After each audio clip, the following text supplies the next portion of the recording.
What's up, everybody? Hobby is Alive podcast. We're back and we got a very special guest today, a guy I've known a long time, Tori from DC Sports. They're the biggest consigner of sports cards, and I'm not sure if they're getting into entertainment cards and other stuff recently. But Tori, why don't you explain a little bit about yourself and DC Sports and go from there? Yeah, for sure. So, no, happy to be on. Appreciate things will be good. Good conversation. I've been with DC Sports. I mean, close to the beginning, it was so Zach Kamen, my brother-in-law, and I kind of started things together.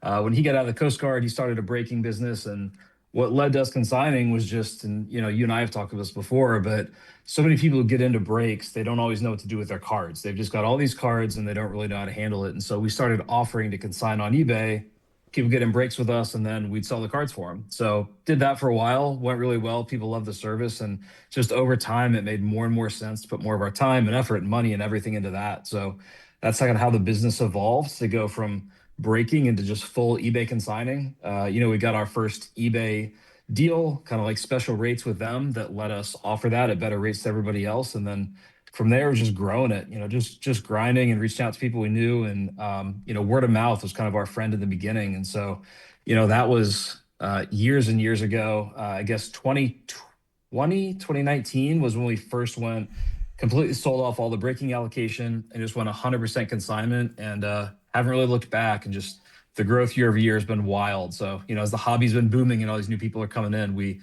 kind of were in at the right time, rode the COVID wave, and just has kept up ever since. So with the new cards exploding, there's a lot of entertainment, there's Disney, there's all this other Yep. stuff. Would you sell anything that people ship you, or are you Oh mainly, yeah. are you focused on, what are you focused on?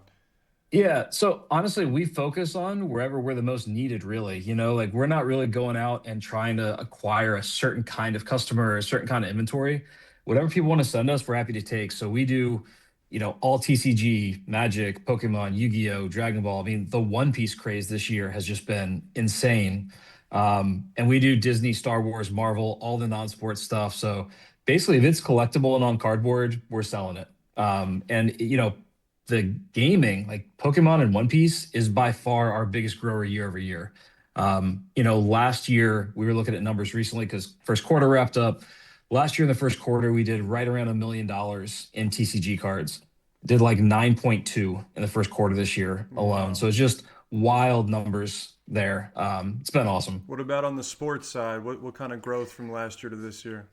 Yeah, sports is huge. So last year we're about an exact triple where we were in 2025. So if you look at Q1 2025, we did about 17 million in sales. We did 52 million in the first quarter this year. So a little bit over 3x where we were. And there's a lot of reasons for it. Like, the hobby's just taken off. And a lot of that's coming from those places we didn't do as much in the past, like the entertainment and gaming and things like that. We're doing a ton more with overseas customers. So, like I know Blez has expanded too into, like the Far East. We get a ton from South Korea and China and Japan and Philippines and all these other countries too. So, it's really become a worldwide thing. But yeah, the numbers year over year are just absolutely nuts right now. What do you think about the high-end sales? Is that the main contribution to why the sales are a lot higher for you? The fact that a lot of these cards in the last 6 to 8 months in most Yeah. sectors have gone up 50 to 80%? Is that the main reason?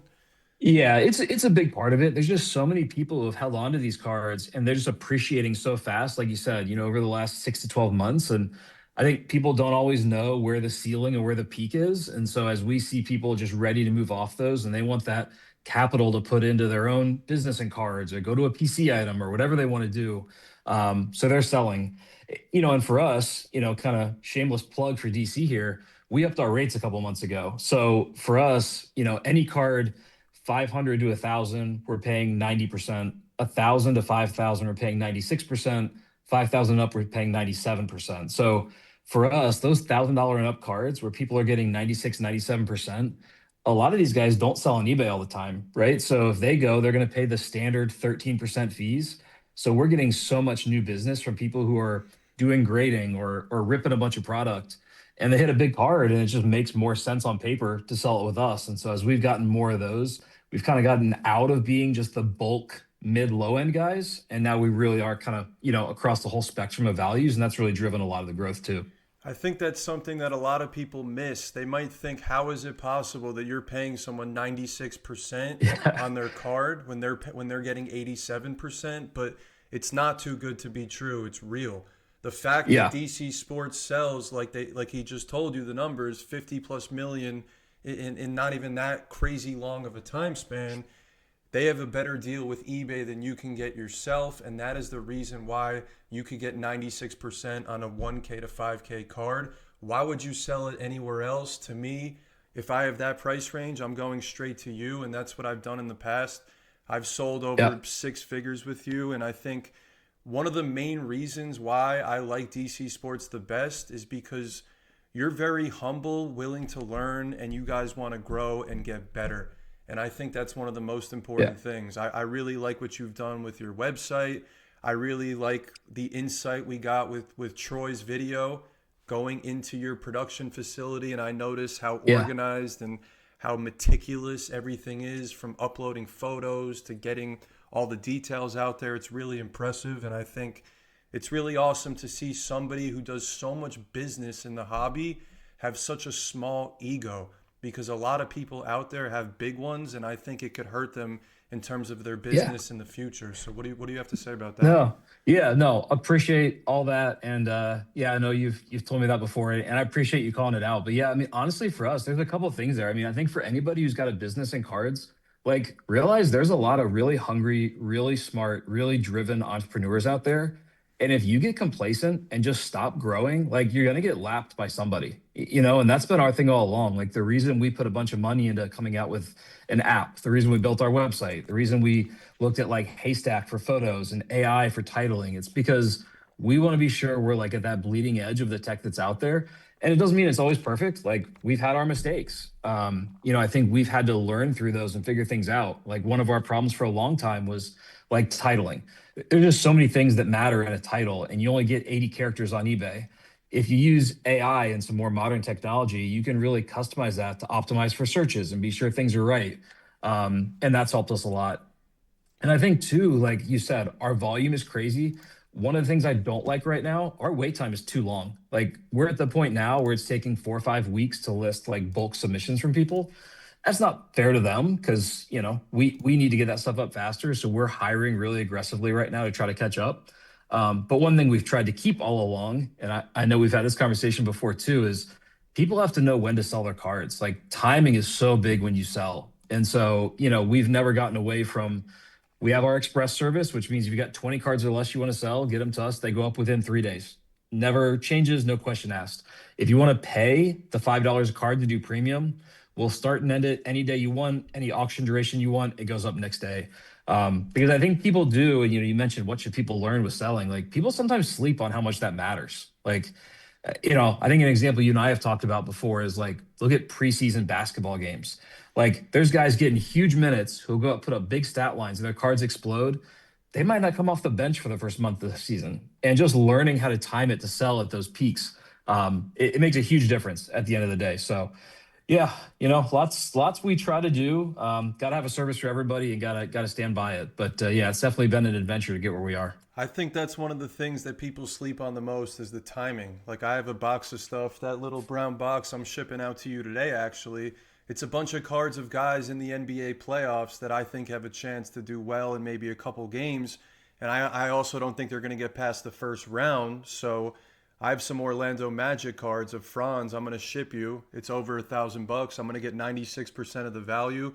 And personally, I want to know your philosophy, but on the buy it now versus auction. I'm a big auction Yeah. guy because I believe the market dictates the price of the card. If you want to sell it, you just get the price. Buy it now is you're going to Yeah. have to wait a lot more time. You're going to have to field offers. And what's your opinion on buy it nows versus auction, and which have more success on eBay? Yeah, so I say auction every day. You probably know this, but it really is my answer. I think for a couple reasons. Number one, you don't wait. If you put something up for a 7 day auction on eBay, 7 days later that card is gonna sell and you're gonna get paid. You don't have to worry about that. People get so aggressive, their eyes get so big with buy it nows that they hit a big card and they want to put it up at 2 or 3 times what it's worth. and it will sit there and die on the vine on eBay and never sell. They'll miss their window, and then you can't cash out on it.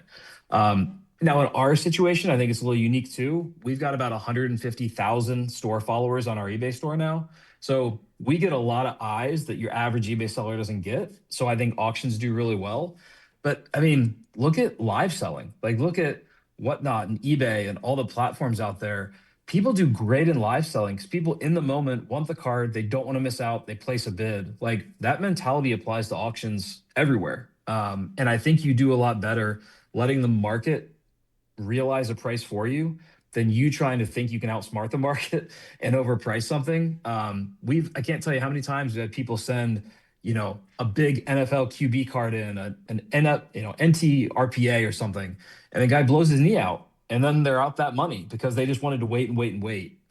Yeah, I think if you've decided the market is in the right state for you to sell, you should use an auction because you've already said the market's going to do good by you. And yeah, I think buy it nows are way higher risk than people think. I 100% agree with you. I rarely ever do buy it nows. I love auctions. If the market says my card's not worth a certain number that I thought it was, maybe I have to adjust my thought process on the next card that I buy and then figure it out later. So Yeah. I want to pivot a little bit into what's hot right now. As somebody who sells millions of dollars on eBay every single month, what are you seeing as the hottest cards on the market right now? Yeah. I mean, we are seeing tons and tons. Like people keep pumping through your case hit stuff right now. The mangas, kabooms, all aces, all kings, like all those cards. I think it's kind of interesting because I think we treat those as like these, some people want to say SSP, and I don't even feel like they're really that short printed all the time. I think they're just in such demand and the hobby wants them that we are seeing so much of that stuff come through. That I know I mentioned One Piece, like the One Piece and Pokemon stuff is crazy right now. It's up. And then I think the other is just sports that are kind of peaking right now. So I know we're seeing all the young guys in baseball because we just hit the season. So we're seeing a ton of Bowman Chrome Colorados come through. And then you already mentioned it, but as the playoffs come up, all the guys who are going to be featured in that first round of the NBA playoffs, we're already seeing those start to come in like our standard submissions. And then I know as we get closer and closer, we're going to get a lot of the high end stuff coming through premium. So yeah, those are just a few of the things I know we're seeing a ton of. What But about on yeah, the I mean, low end? What about on the low end for people that do smaller budget type stuff? yeah. Just color everything. It's a tricky one for us because I always tell people to be careful. I don't want people to send us cards where they're not going to make money because that's not good for anybody. So don't send us $2 inserts because by the time you get, fees taken out and everything, you're not going to walk away with much. I think you're better deal those in bulk to a dealer at a show. Go to a good shop owner you can work with. Like there are lots of outlets out there. Be smart about how you sell your cards. But if you've got those, $20 to $50 Prism and Optic color, Bowman Chrome color, Topps Chrome as it comes out, like all this stuff, like there's a ton of money in that stuff. And I think we see a lot of people who, like to your point, that lower mid end, they just kind of sit on that stuff. It goes to the side of the desk. They don't worry about it. Sell that stuff. Like if it's not part of your PC, it's not a player you're holding. There's so much money in those cards. And honestly, then you start looking at grading too. Like, get some gems on that stuff. You can make a lot of money. So there's definitely a market there. And for us, it's interesting because we kind of live on the two extremes. Right now we are 90 to 100,000 new auctions go up per week with us. Wow, that's And insane. tens of thousands of that is just those 10, 20, $30 cards. But then the bigger stuff I mentioned, is just kind of gets pumped in as well. But I don't know, man, what about you? What do you like when you're out there buying and selling on your own? Like what are you seeing that you're after or that a lot of people are trying to sell to you? I do it a little bit differently. I like to buy stuff where I think in 6 to 8 months the market is going to trend up. And I think in Yeah. 2021 to 2024, it was really difficult to do that because almost every card would trend down over time. I also like to invest in the younger players. I like rookies a lot. Since I Yep. was 8 years old, I was watching Andrew Luck and RG3, and I didn't even care about Tom Brady. I'm more about the Right. rookies coming in. So Yeah. it, Yeah. it, it was really tough to do that the last couple of years, but now that Topps is taking over, I think a lot of stuff is actually mispriced. Rookies and vets and a lot of stuff. So I like to buy cards that are actually like $100 and less. That's more of my bread and butter. And I think Yeah. that there's a lot of opportunity, as you're saying, with color cards and low numbered autographs of maybe the third or fourth tier players. That's the kind of stuff that I think now you can actually buy it and make good margins.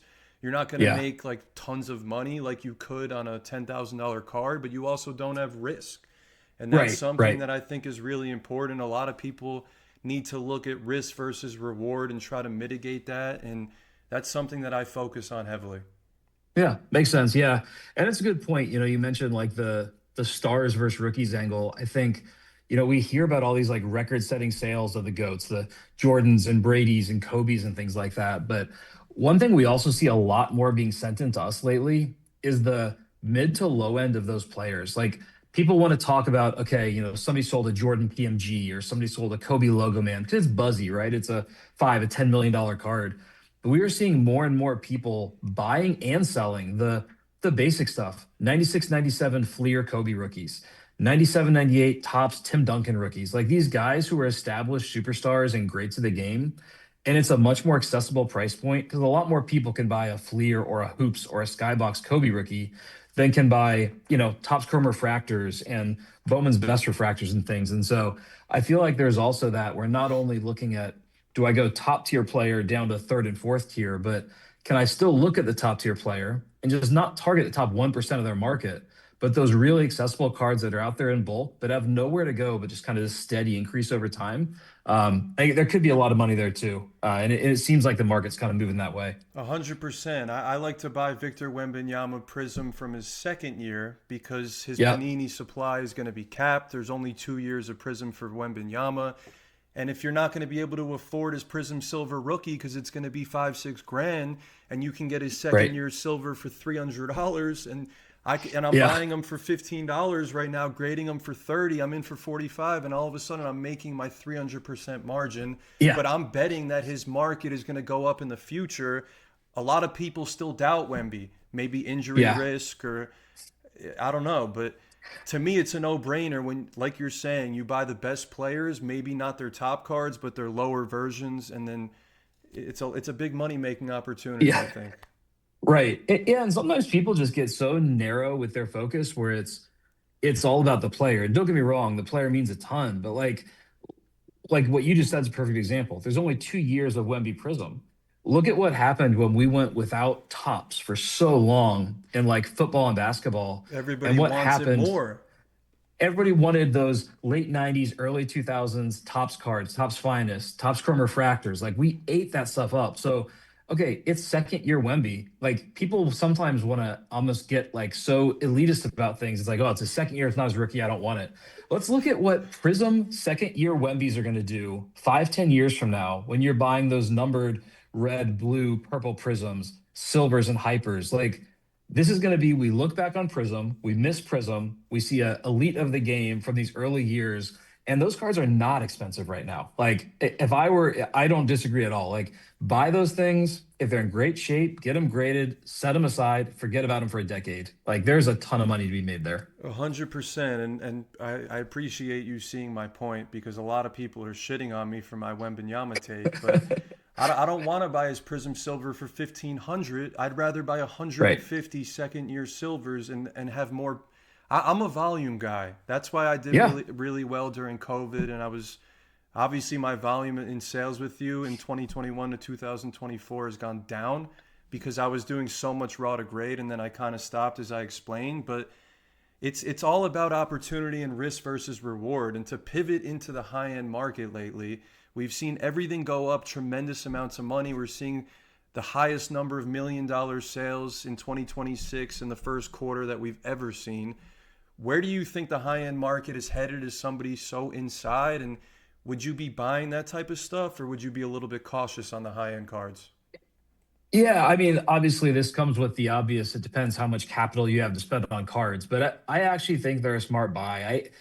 I think those pieces that are like the cornerstone pieces of a collection, those grails, like I think over time there's just not that many of those. And so, I know people want to joke about it because they see Kevin O'Leary wearing a dual logo man around his neck, and it's like, hey, this is ridiculous. But like, you have to realize this is a big part of what Topps is doing. Like, we're causing culture, pop culture, social media, all these things to blend into the hobby way more than they ever have in the past. And all that attention and all those views and all those impressions, like those are going to create demand and value. And so I think there's a market for that stuff.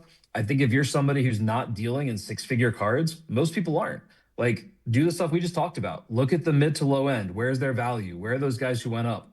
A lot of people who were buying up, eating up Otani inserts a few years ago that were just base insert cards, those guys are laughing their way to the bank right now. Like, look what's happened with his market. So there's a play on both ends, but no, I think over time we're going to look more and more at these huge hobby pieces as these guys win championships and careers, go to the Hall of Fame. I think what we've seen happen with like rare '90s cards is going to happen the same way for the last ultra modern period of the collections. So no, I'm in. I'm a buyer. I stay bullish on the whole thing, and that's really not just I'm a collector and a hobby guy myself as a person, but I also love this as a business. I truly do think things are all pointed up, and Tops is doing a great job there. The hobby's only growing. We're seeing more people in, new money's coming in. There's just so many reasons to see the arrows point up. Speaking of the marketing push that Tops and Fanatics have done, you've done a massive marketing push and content in the last 12 months. I know we Yeah. talked about you were going to do it, and I think you've done a great job. What was the thinking behind that as a big business in the hobby to do more stuff front facing? And how do you think it has benefited you for doing so much social media stuff in the last year? Yeah, I mean, I think social media drives so much of the world now. Hobby and not, like everywhere it does. But I think you have to humanize brands to be successful. And I think a lot of people, if they're just bulk card sellers, they're consignors.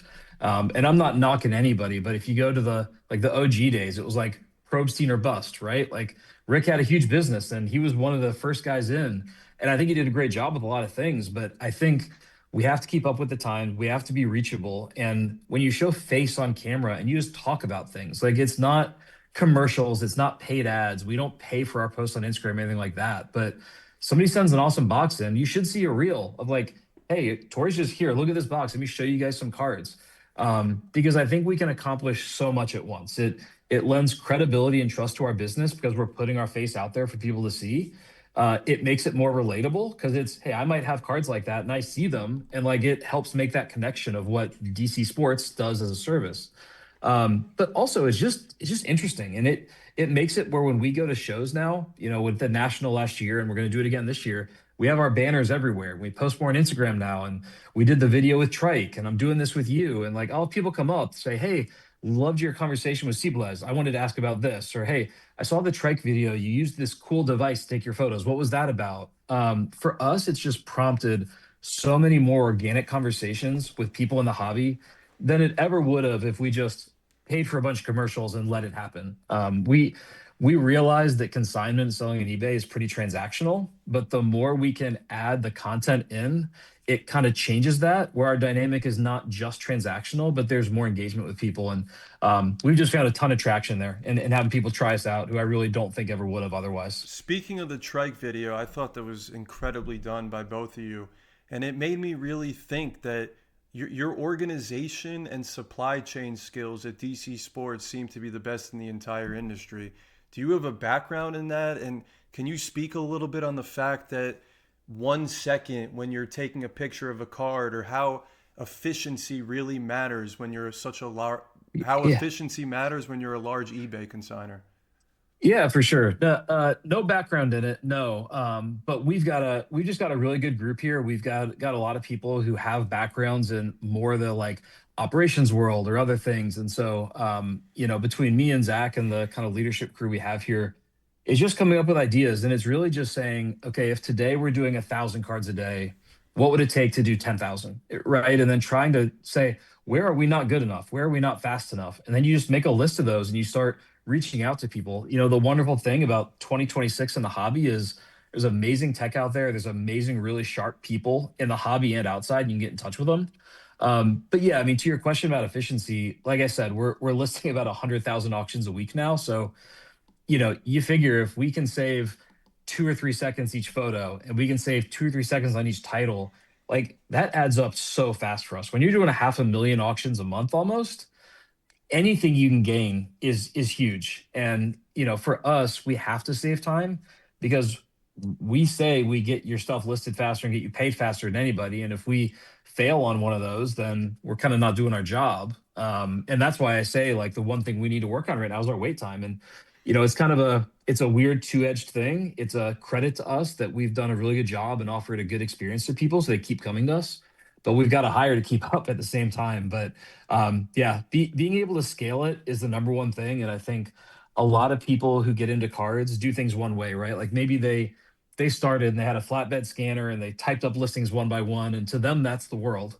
If you're not willing to reach out to people and learn what cool tech is out there, I mean, it's amazing what AI can do these days. It's amazing what imaging technologies out there these days. It's amazing what supply chain stuff for like storage and inventory management is out there.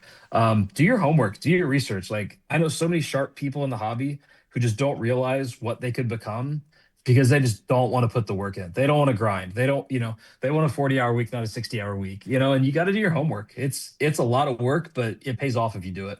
100%. I believe in the grind every single day, and showing up to work is so important.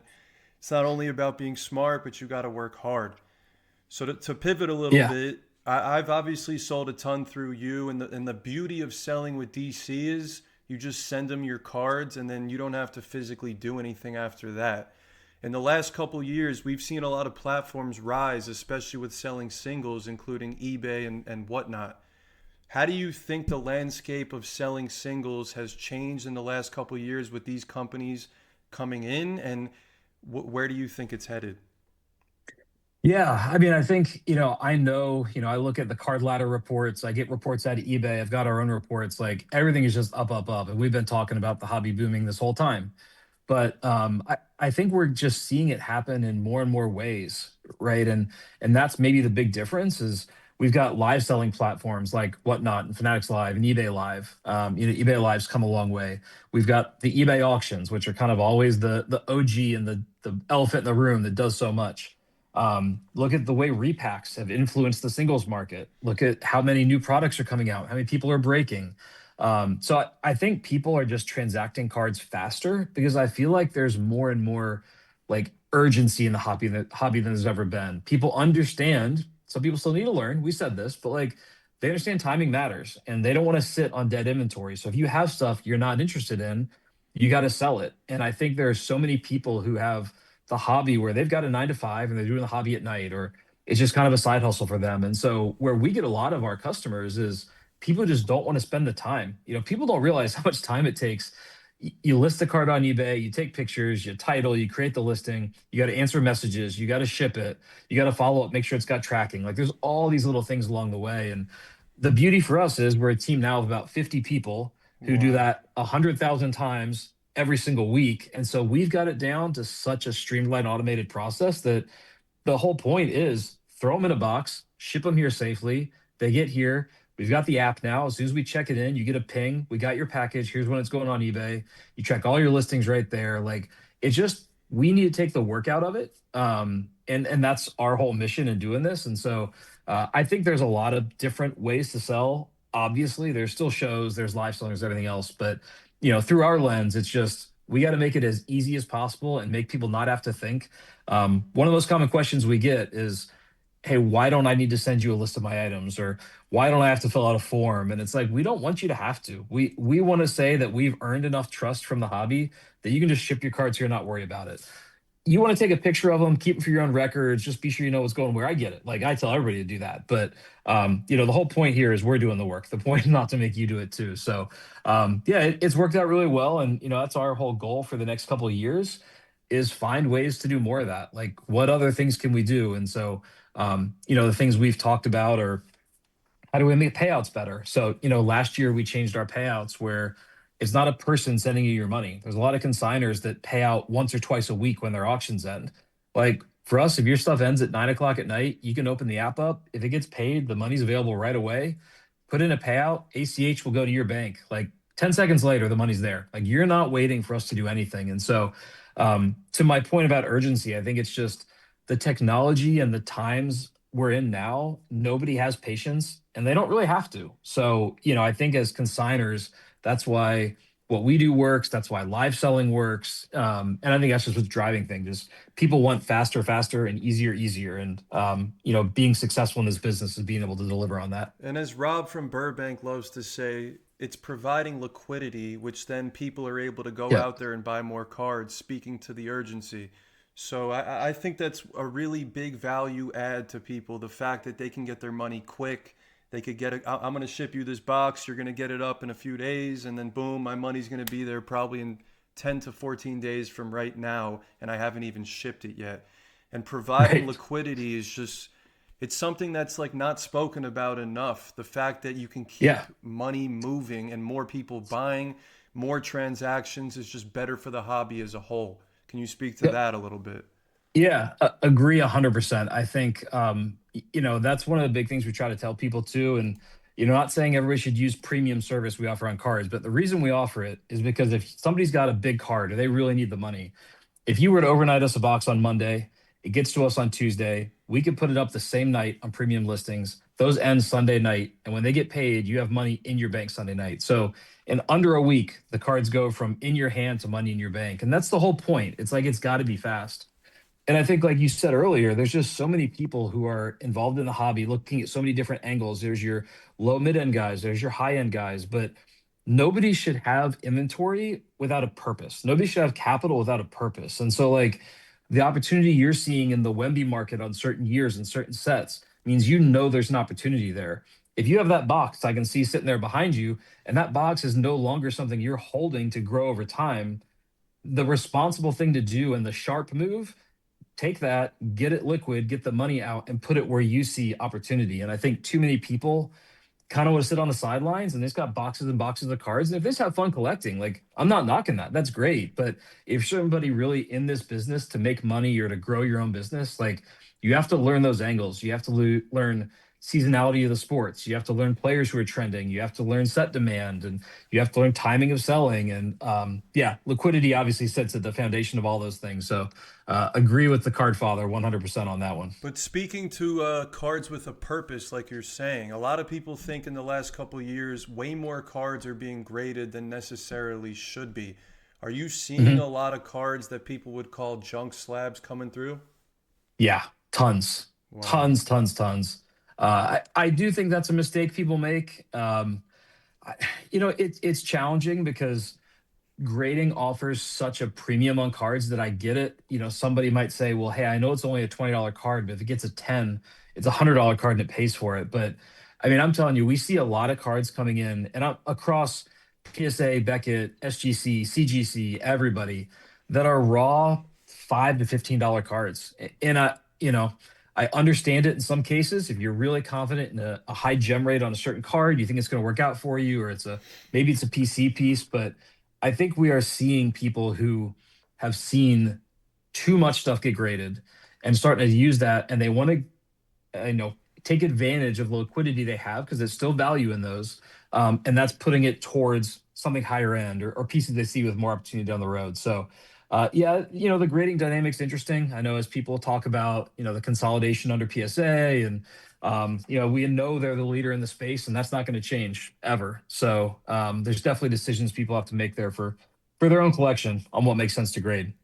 So going to you personally, what do you like to collect? Because obviously you joined a lot of breaks with me back in the day.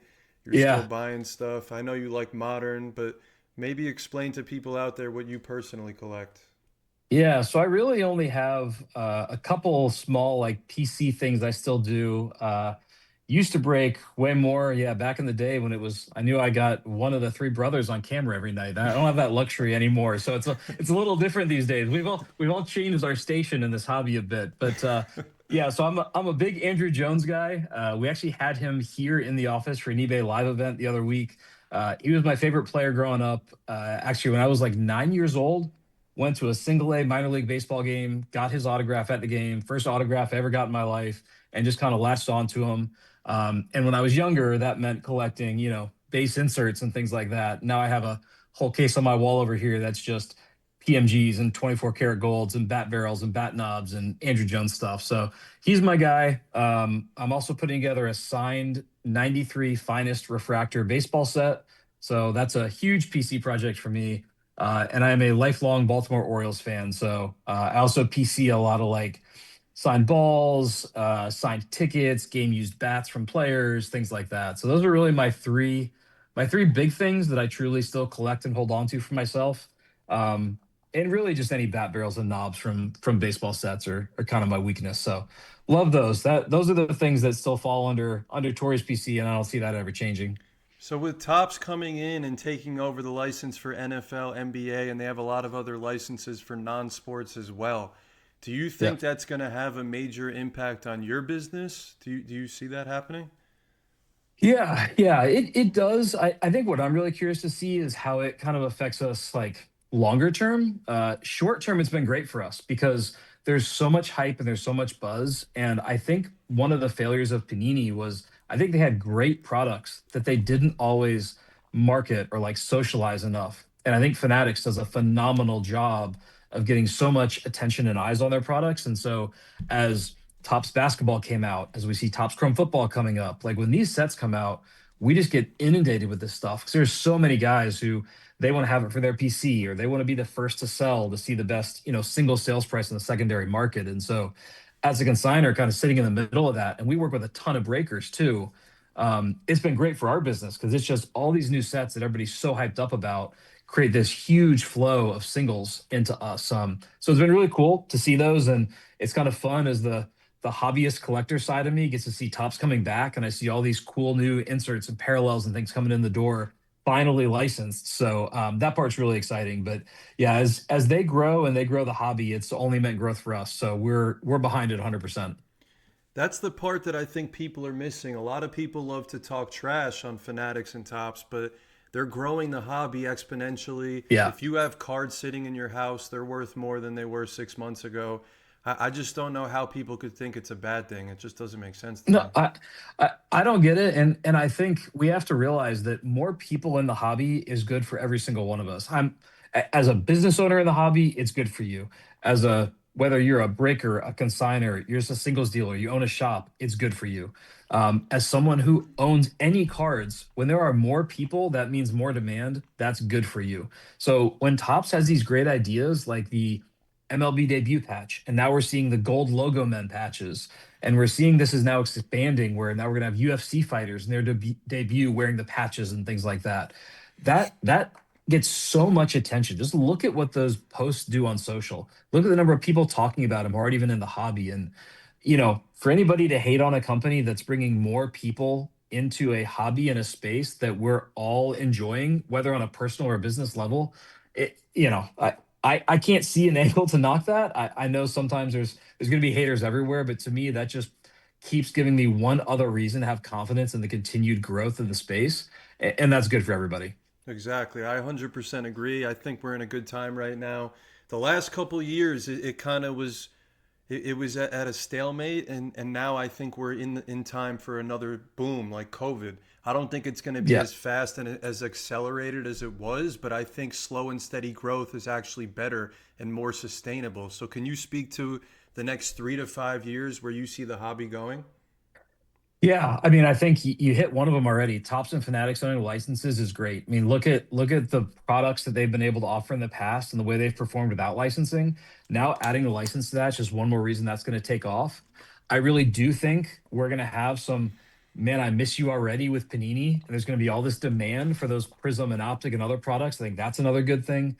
And I really think we're just going to continue to see, and we were just talking about it. So, I hate to give you the same answer again, but Tops and Fanatics marketing this hobby like nobody has before is such a positive for us. And so, credit to Ruben and Mahan and that entire crew there and everything they're doing. But I think when you see that, I am more confident than ever that I can say at any given point there will be more people in this hobby 12 months from now than there are today.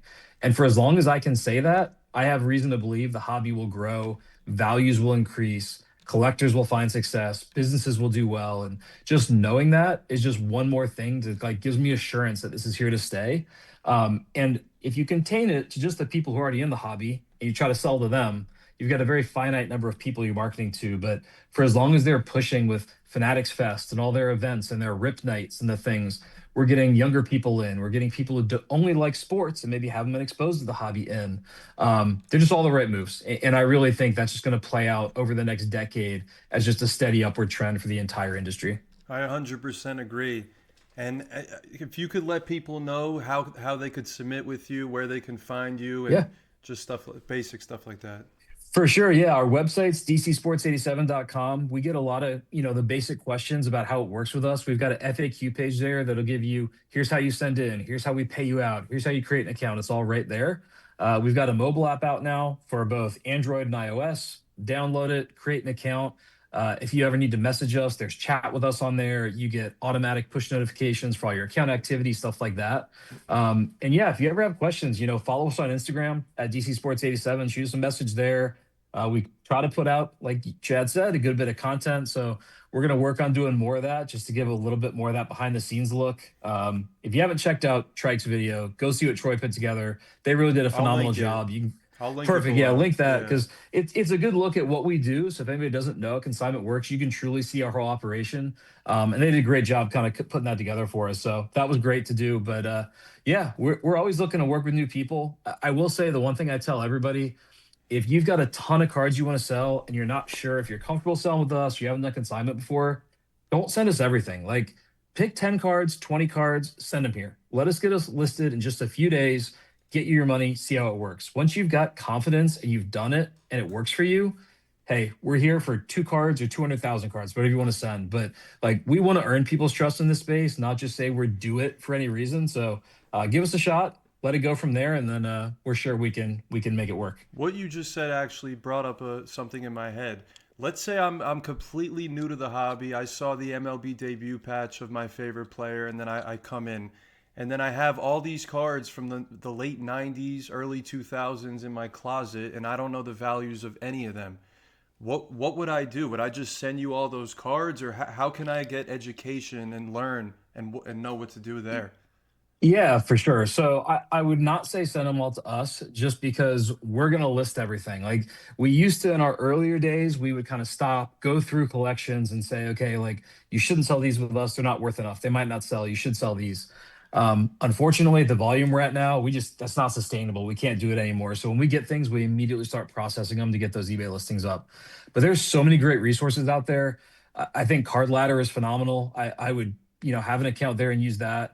I think you can just go to eBay. A lot of people don't even know this, but like go to eBay on the left-hand side, scroll down. You can filter it to sold listings, go up to the top, set it to auctions, and just start typing in your cards. You might not know much, but you might not know, okay, it's a 1990 Topps Frank Thomas rookie. Type that in, see what they sell for.